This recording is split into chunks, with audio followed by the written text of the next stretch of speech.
Assalamualaikum warahmatullahi taala wabarakatuh. Jumpa lagi di channelnya Uni Painting. Oke, di video kita kali ini lagi mau senmori. Ini katanya anak bengkel ngajakin ke Lembang. Nggak tahu nih di Lembang ada apa.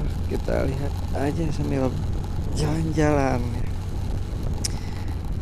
Melepas penat dari rutinitas ngecat biar paru-paru agak segar aja.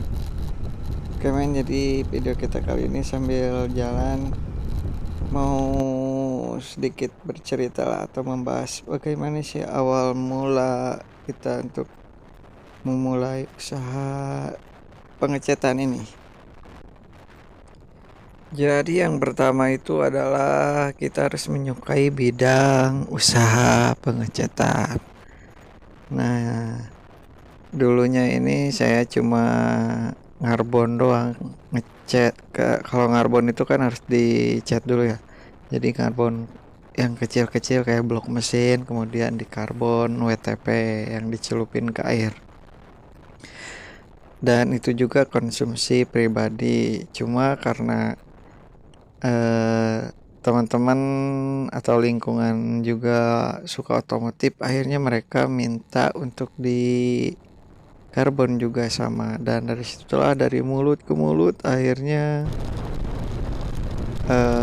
saya memulai dengan serius usaha pengecatan ini. Dan yang perlu kita miliki untuk awal usaha cat ini adalah kompresor, spray gun, selang, dan ya intinya peralatan pengecatan lah. Selain itu juga kita harus intinya percaya diri dan tekun, kemudian kita harus rajin. Artinya kita harus banyak belajar, jangan malu, karena sekarang ini untuk belajar pengecatan itu udah banyak sekali ya di media sosial, di YouTube juga cara-cara pengecatan itu sudah banyak sekali trik-triknya.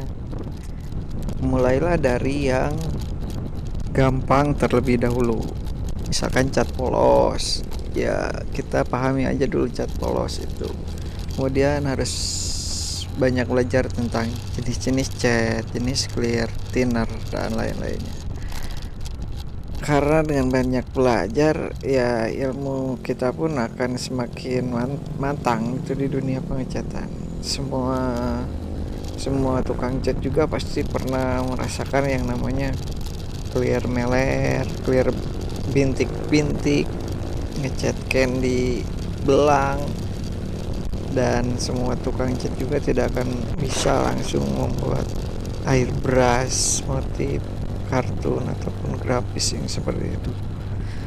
Semua itu ya dimulai dari nol lah, dan rajin belajar, rajin mencari referensi dari teman-teman yang udah lama ngecat. Jangan minder dengan peralatan yang sederhana. Ya, walaupun emang peralatan itu sangat mendukung sekali ya dengan kemudahan kita dalam bekerja. Tapi kembali kepada skill kita sendiri. Kalau sering diasah pakai peralatan yang murah pun kayak spray gun yang Pego atau spray gun yang ya 200.000 ke bawah lah. Intinya ya kalau skill kita udah mantap, hasilnya pun akan bagus juga gitu. Jangan malu memasarkannya. Ini adalah yang paling penting.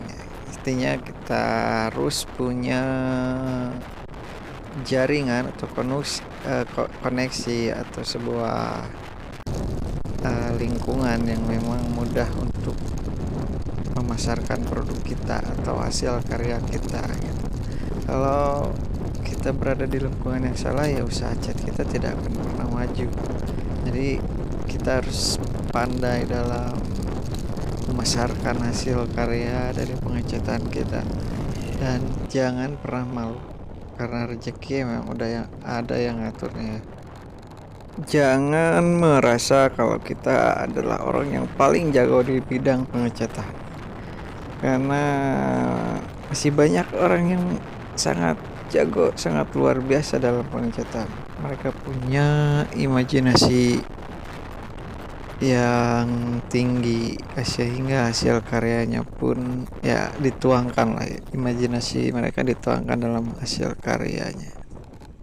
Kualitas menentukan harga. Nah, jadi untuk menstabilkan harga bengkel kita, tentunya kita harus dibarengi dengan kualitas. Arti kualitas dari cat, dari clear, dari bahannya, dari peralatannya. Karena banyak sekarang orang yang baru bisa ngecat pelek aja udah banting harga, sehingga kadang bengkel-bengkel yang udah terlebih dahulu berdiri itu tertindas oleh orang-orang yang baru, orang yang baru bisa ngecat pelek udah banting harga gitu. Yang intinya konsumen pasti pinter lah, konsumen pasti tahu dengan kualitas. Jadi untuk harga itu ya harus dibarengi dengan kualitas.